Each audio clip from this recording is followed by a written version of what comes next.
और अब्दुल्ला का दिल्ली दौरा और मरकज की हुकूमत के साथ रिश्ता बहाल, क्या उनको रीजनल पॉलिटिकल पार्टीज से भी ताल्लुकात बेहतर बनाने चाहिए? अस्सलाम वालेकुम।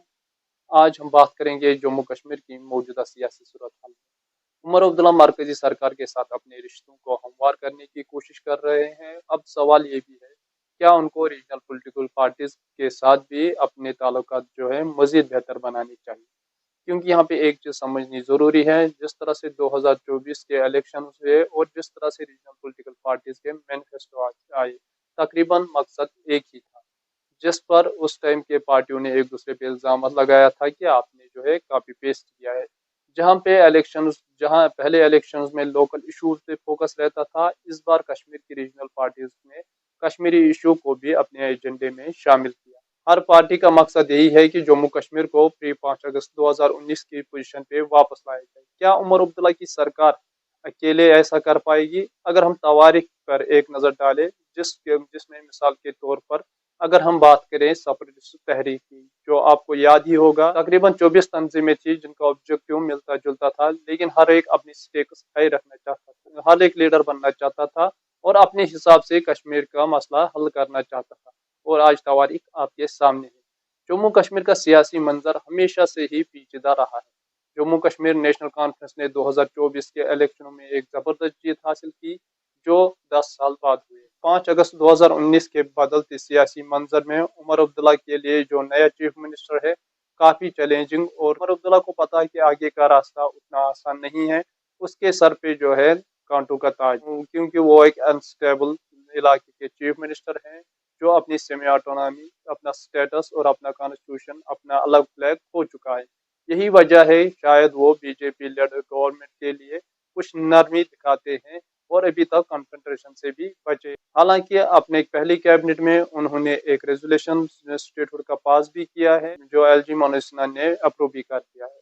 लेकिन अब देखने वाली बात यह होगी कि नवंबर 4 को पहले असेंबली सेशन में एनसी इस तरह का रेजोल्यूशन लाएगी या नहीं। इस कैबिनेट मीटिंग में उन्होंने स्पेशल स्टेटस और आर्टिकल 370-35 का जिक्र नहीं किया है।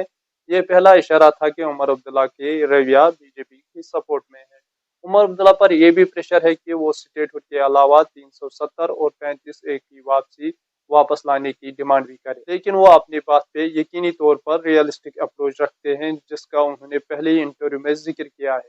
जिन लोगों ने 2019 में हमसे जो यानी जम्मू कश्मीर से स्पेशल स्टेटस छीना है, वो हमें 2024 में वापस नहीं देंगे।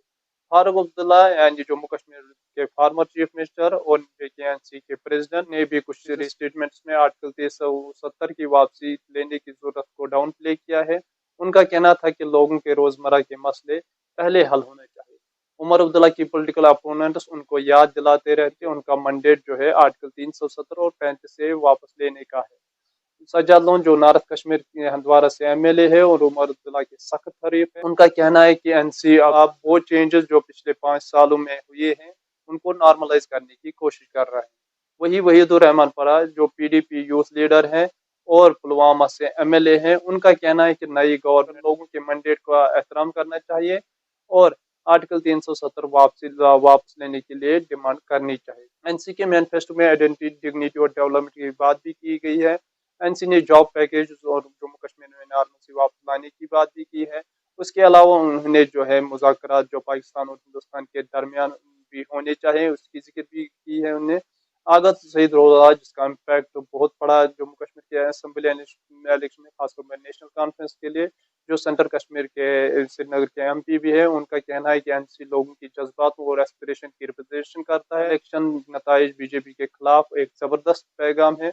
उमर अब्दुल्ला के सीएम बनने के बाद 2 बड़े अटैक्स भी हुए हैं, जिसमें सेंट्रल कश्मीर में एक और नॉर्थ कश्मीर में एक, जो कहीं ना कहीं जम्मू कश्मीर की मौजूदा सियासी सूरत हाल यानी मौजूदा हुकूमत को अनस्टेबल भी कर सकता है। उमर अब्दुल्ला का हाल ही में दिल्ली दौरा, जहां उन्होंने prime minister Narendra Modi, home minister Amit Shah और डिफेंस मिनिस्टर राजनाथ सिंह से भी मुलाकात। उस पे सोशल मीडिया पे काफी ट्रोल का सिलसिला भी चल पे कई सारे ने ये भी लिखा है कि एक वक्त जब उमर अब्दुल्ला आर्टिकल 370 पर अपना स्टैंड क्लियर लगते थे, लेकिन आज उनके बयानात जो है वो मेल नहीं खा रहे हैं पुराने बयानों से। वही उनके जो एमपी है, जिसकी बात हमने भी की, आगा सैयद रोहुल्ला, उनके साथ भी उनके बयानों को कंपेयर करेगा, जिस तरह से जिस तरह से अगर हम बात करें आगा सईदुल्लाह के स्टेटमेंट्स हमेशा से सोशल मीडिया पे काफ़ी वायरल रहे। उनके स्टेटमेंट्स को लोग क्रेडिबिलिटी के साथ देखते थे। उनकी वजह से नेशनल कॉन्फ्रेंस की कैंपेनिंग के दौरान काफ़ी मदद मिली। खास तौर पे उनका इम्पैक्ट जो था वो यूथ पे ज़्यादा रहा है। इसलिए उनके स्टेटमेंट्स और उमर अब्दुल्ला के स्टेटमेंट्स कंपेयर किए गए थे। वही उमर अब्दुल्ला के पास ये भी चैलेंज है। एक तरह से 2014 के रिजल्ट्स के 2 रीजनों के मैंडेट आए थे, जम्मू और कश्मीर में जो वैक्यूम बना था, कहीं ना कहीं वो आज भी बरकरार है। और ये भी नेशनल कॉन्फ्रेंस के लिए चैलेंजिंग होगा कि किस तरह ये 2 रीजनों को आपस में फिर से मिलाने की कोशिश करें। वही अगर हम बात करें जिस तरह से उमर अब्दुल्ला ने पहली पहल की है, तो कहीं ना कहीं ये कितना कारगर साबित होगी, ये भी देखने वाली बात होगी। आज के कश्मीर के हालात बहुत ही मुख्तलिफ है और ये ज़रूरी है कि तमाम पॉलिटिकल पार्टियां इस इशू पे एक साथ आए। क्या उमर अब्दुल्ला भी वही सियासी रास्ता अपना रहे हैं जो पहले की गवर्नमेंट ने अपनाया था? क्या उमर अब्दुल्ला को भी अपने ताल्लुकात सिर्फ दिल्ली तक महदूद रखने चाहिए या कश्मीर की रीजनल पॉलिटिकल पार्टीज के साथ भी रिश्ता बनाना चाहिए? ये न सिर्फ उनकी पॉलिटिकल फ्यूचर के लिए अच्छा होगा बल्कि जम्मू कश्मीर के लोगों के मसले हल करने में भी मददगार साबित होगा। जम्मू कश्मीर के आने वाले दिनों में क्या बदलाव आएंगे, ये देखना अब वाकई दिलचस्प होगा।